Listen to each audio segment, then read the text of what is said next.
Okay, let's unpack this. Mm. We're doing a deep dive today into a really fascinating idea. Mm. It comes from a piece from Devi Mandir, that's the Temple of Divine Mother. Right. And the article's called Trying Leads to Success. Which, I mean, right away, that title kind of challenges how we normally think about success, doesn't it? It really does, Yeah. yeah. We're so conditioned, aren't we, to think success is the outcome, The finish line. crossing the Right. finish line, yeah, Yeah. or hitting the target, mastering something.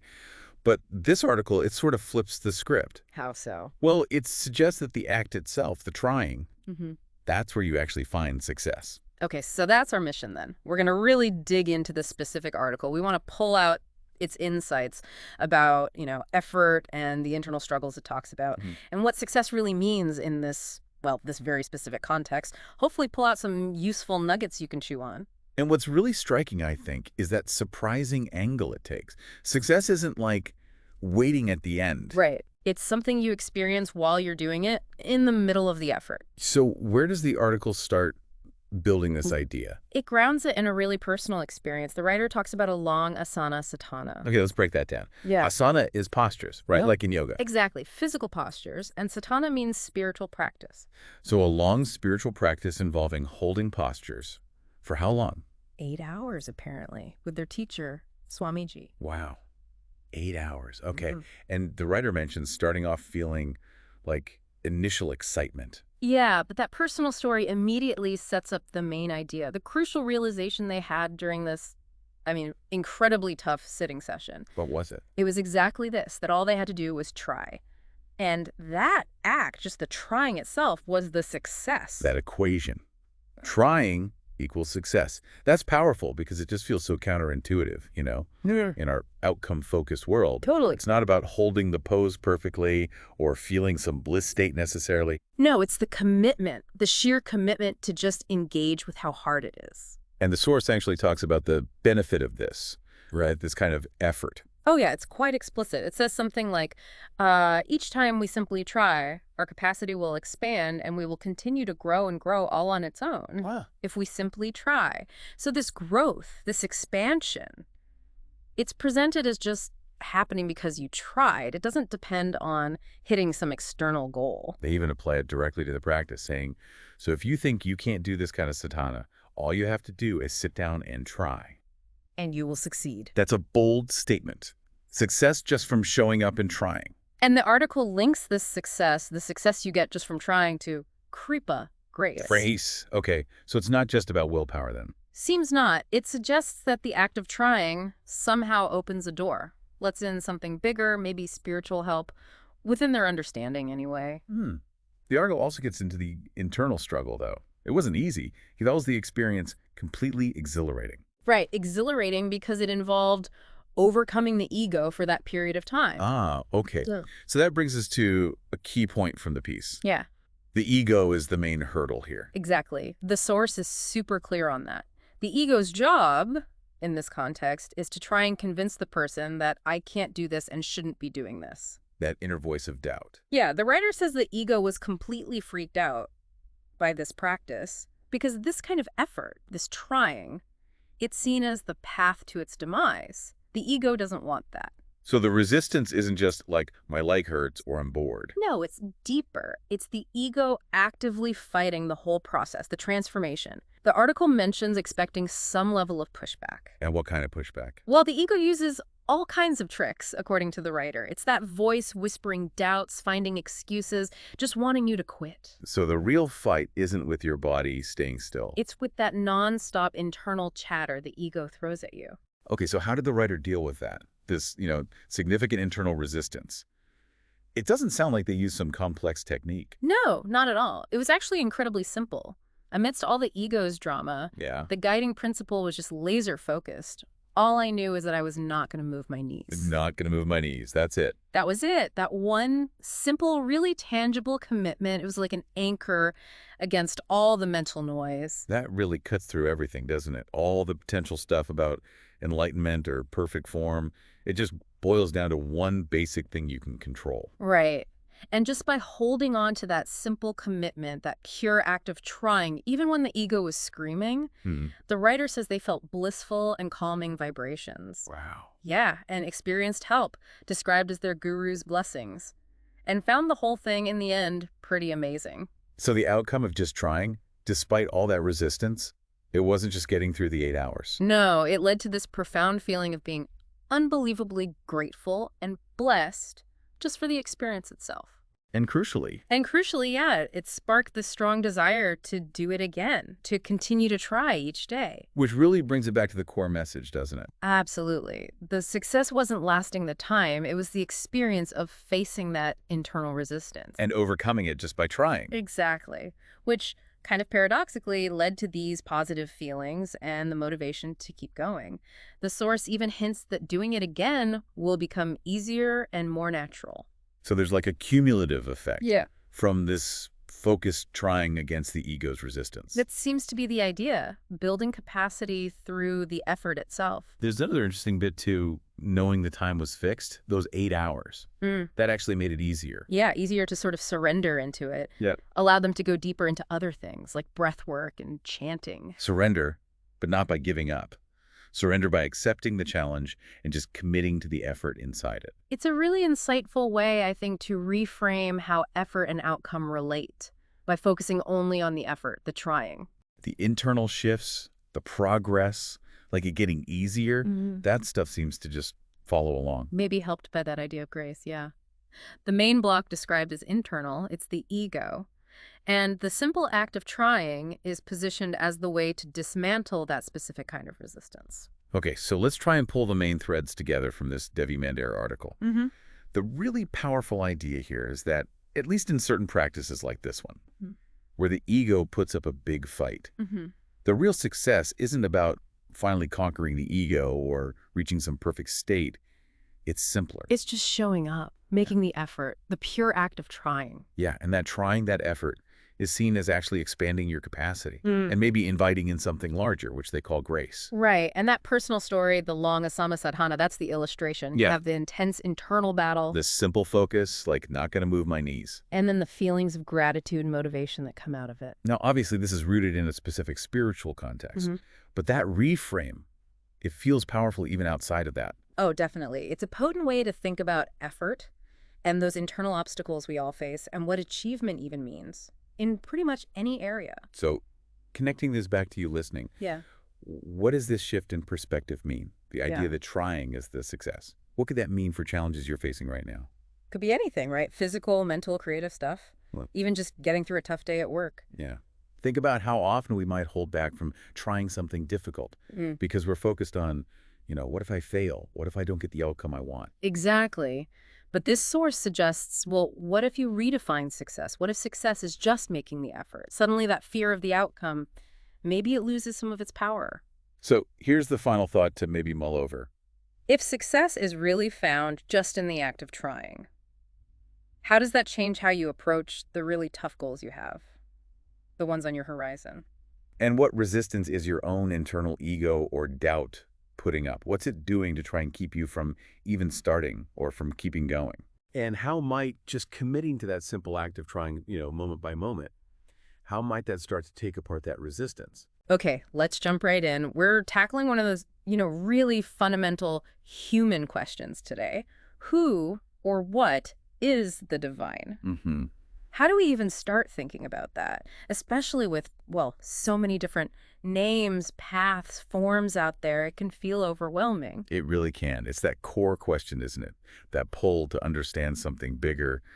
And yeah, the sheer variety. It's a lot to navigate sometimes. Absolutely. And that's exactly what we're getting into in this deep dive. You brought some fantastic source material, specifically an article from Devi Mandir and, wow, the huge resource online, www.shreemaa.org. That's right. And they offer a perspective that's, it feels both really ancient, but also very personal. It sees the unity behind all that variety we mentioned. Okay. So our goal here is simple. Take these sources, unpack the main ideas from Shree Maa and Swami Satyananda Saraswati Swamiji, and sort of guide you through it. Yeah, help make sense of the key takeaways. We want to highlight the core insights, the really important stuff presented in this material. We'll look at how they approach those big questions about God, about worship. Swamiji's own personal take on it all. We'll clarify some terms like karma, heaven, liberation. Okay.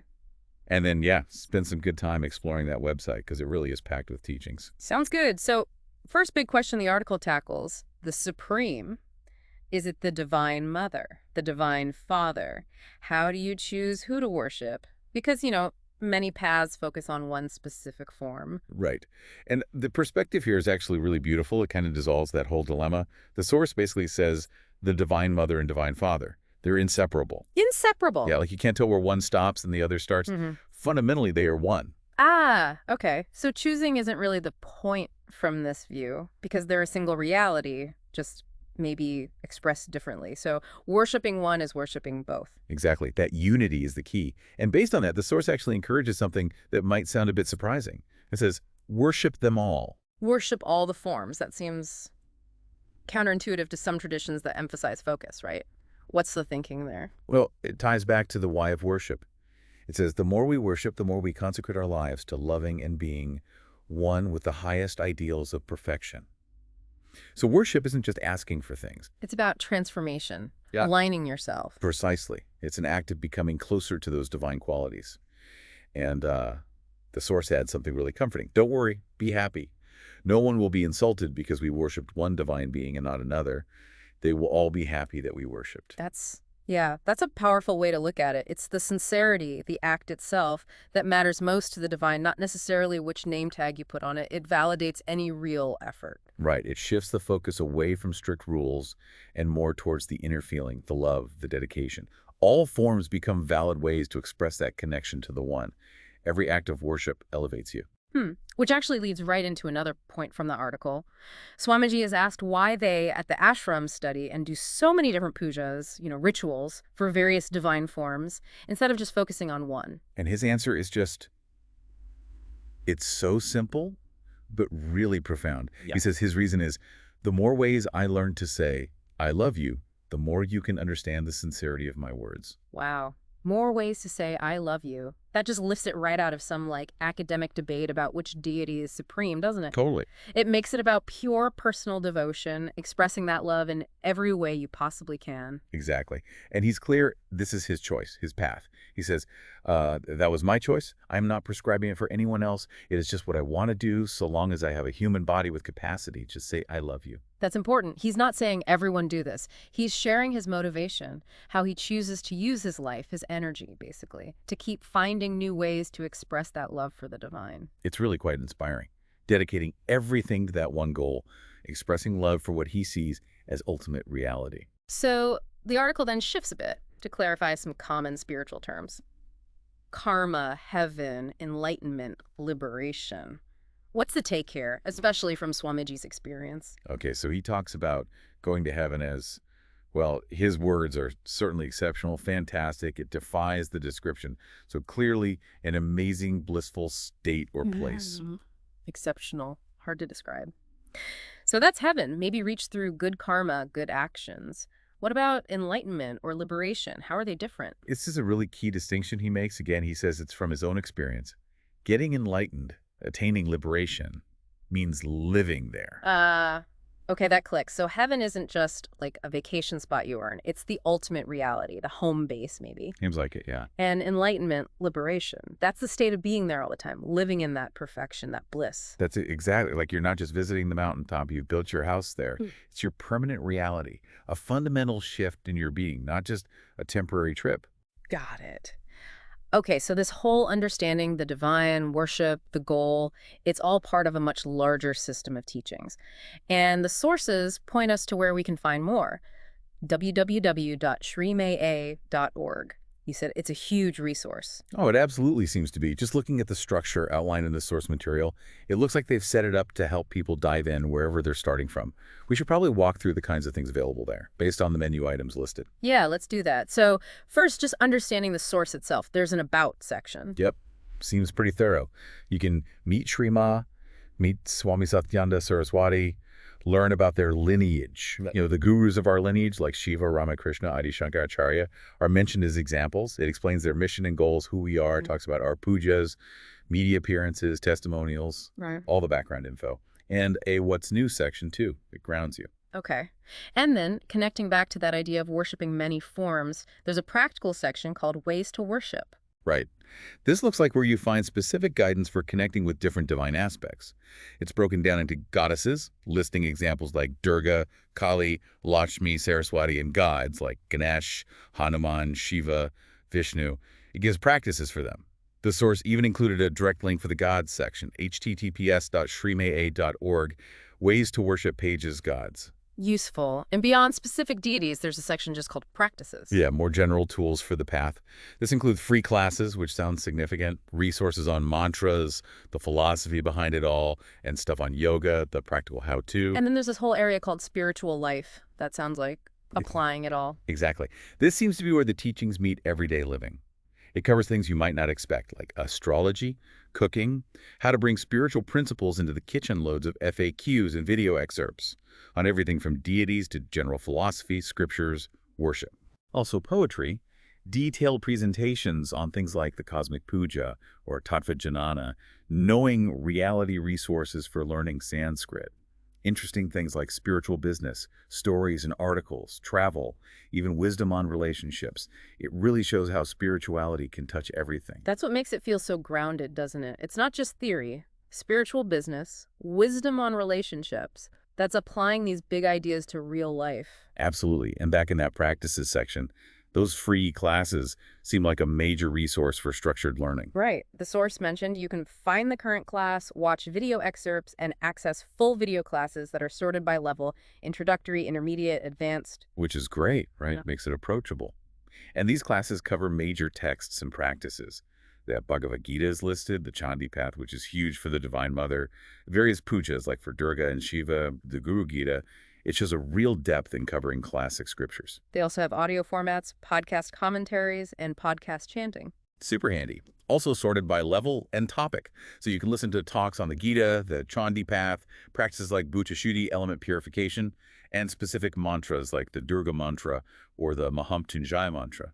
Great for learning on the go. And the media doesn't stop there. There are Swamiji Pava videos and Shree Maa sings. Yeah, the Shree Maa sings part with audio and video really highlights the devotional side through music.